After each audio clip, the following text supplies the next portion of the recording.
and subscribe. Welcome to Leveraging Inspiration, the Inspired Patent Podcast, where we explore the world of innovation, creativity, and intellectual property. I'm your host, and I'm joined with Bob Sewell, lawyer in estate planning, estate litigation, and those messy things that come up sometimes. I'm excited to bring you insights and stories from inventors, entrepreneurs, and experts in the field. Now, before we get started, I want to make it clear that while we are attorneys, the information provided on this podcast is not legal advice. We're not advising you. We'd love to if you'd come in and talk to us one-on-one, but right here on this podcast, this is for educational and informational purposes only. Welcome, Bob. Thank you. We've been talking about businesses and estate planning and some of the things that go wrong. One of the things I wanted to ask you about, do you think things could have been differently if Prince did some estate planning? Oh man, buddy, what a mess, right? Here we have a guy worth millions and millions of dollars, and his book of music, the copyrights on each song are worth millions of dollars. They're going to be complicated because they will be subject to certain contracts, and certain songs will be subject to some contracts and not others, and then try to get value from it. Man, and he did no estate planning. None. Yeah. He died at a relatively young age. It was ruled an accidental overdose. Accidents happen, whether it's an overdose or a bus hits you. Accidents happen. He died in 2016.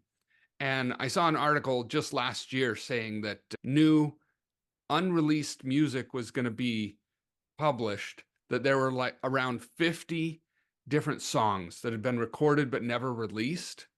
And this was in 7 years later. Of course, when he died, just like with Michael Jackson, the internet blew up. Everybody wanted to know what was going on. Everybody wanted information. And those 50 released songs just sat there. Nobody was there to say, hey, everybody's interested. Let's push his legacy forward now while the iron's hot. Everybody wants it right now. Right. They had to wait 7 years because nobody had controls. There was nobody at the helm of the ship anymore. And Right. And think about how, the music business is a business. Like people like Taylor Swift. Boy, man, she is an incredible businesswoman, right? She may not be your thing when it comes to her music. She's a great talent. Her music is not my thing. I recognize she's amazing. I've got 2 daughters and a wife that love Taylor Swift. She has a business enterprise that she's running. And same with Prince. He has a business enterprise in his persona, in his music, and the whole thing that his image, his videos, his catalog of music, all that. And man, why didn't he have someone at the helm who was going to make money from this and know how to do it? Why not? Why didn't he have someone who's going to take advantage of the situation? It sounds terrible. He's dead, right? People should be mourning, but the fact is, it's an asset. And he wasn't. He viewed himself as a business, and he understood. Yeah, he understood. He met with lawyers. He had to work with all the contracts, all the stuff that you have to do in the music industry. And yeah, that was his life. Part of his life was dealing with lawyers, but he never, if he did it, nobody ever found it. If he did estate planning. If I was a music, first of all, let's do some stereotyping here, okay? Okay.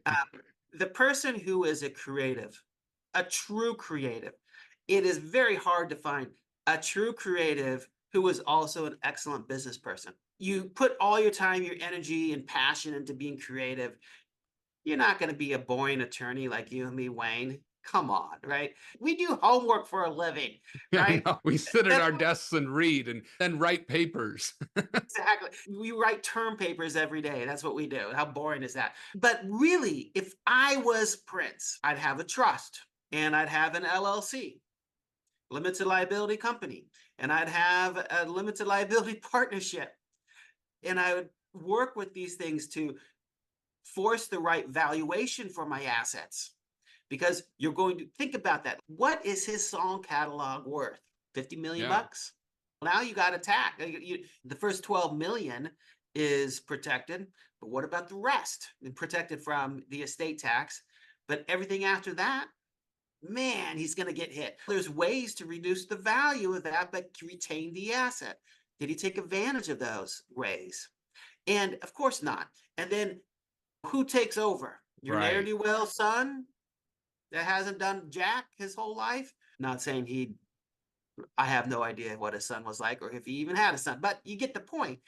Who's going to manage these and who's going to run the enterprise? Because if I had children and I loved my children and I wanted them to enjoy the fruits of my labor for a generation or two or three or four, whatever it is, or whatever my plan is, maybe I have charity that I love, a charity that I want to enjoy the fruits of my labors. Well, man, that can be taken care of if we're smart and if we plan. And so 7 years of litigation and the taxes, I'm sure took a huge hit. The assets are still there.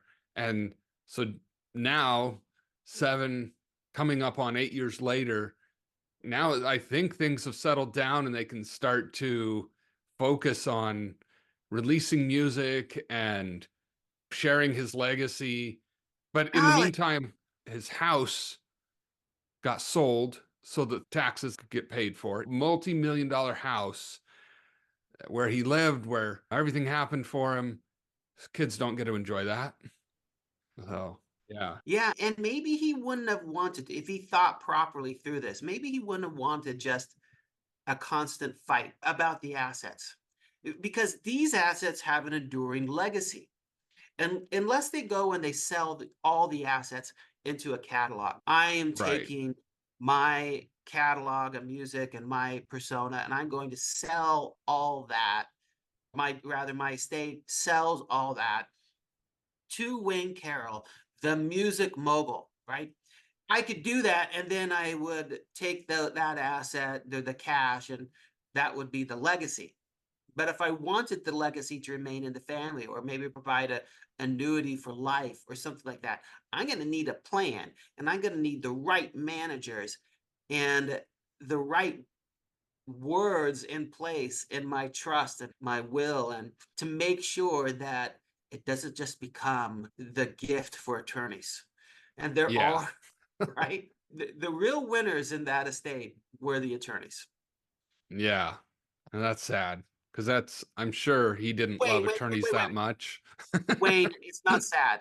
Oh, We need to thank Prince for helping us out. he helped lots of attorneys meet their quotas for billable hours. Right, that's what he did. There is a famous book by Charles Dickens, and Charles Dickens, apparently he did not have a favorable impression of the courts of chancellery. And the courts of chancellery handled probates, among other things. And the book Bleak House is in part about all these people who were supposed to inherit on this complicated estate, and this estate had many assets. And as they fought inside these courts of chancellery, and a lot of these archaic rules still exist in probate. Mm, And as they fought about these assets, these various beneficiaries and potential beneficiaries, the estate went smaller and smaller because the attorneys yeah. keep. And by the time the thing ends, the way it ends is it runs out of money. Yeah. That's what I think at one point you said, hey, it's like suing yourself. It really is, because the pot is only so big. And as the attorneys dip in and take out the money, the pot just gets smaller. And courts are reluctant to assign one person to get the shaft. They won't do Right. it. Instead, they just figure, hey, this family should have just worked it out. And so the pot just gets smaller. So you've sued yourself. So congratulations. We have to be mindful of that as attorneys as we talk to our clients. Hey, do you really want to do this? Yeah, I Sometimes it, understand you've done a lot more mediation lately in order to try to help people solve that issue. We can spend the estate fighting, and if what you want is your legacy is a quote win, then Mhm. no money, then okay, hand it Yeah, over. I'll take your money. I had that problem. It was old man deeded the house before he died to his friend, right? And his friend she says, yeah, he gave it to me in sound mind. Of course, he wanted me to have it.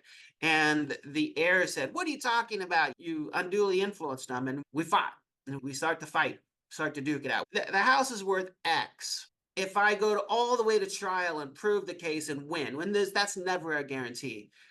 It's going to be X minus whatever my attorney's fees are. Yeah. And in Arizona, as well as most states in the union, we follow what's called the American rule on attorney's fees. And so if there's no statute that would grant you attorney's fees, then the court doesn't award attorney's fees.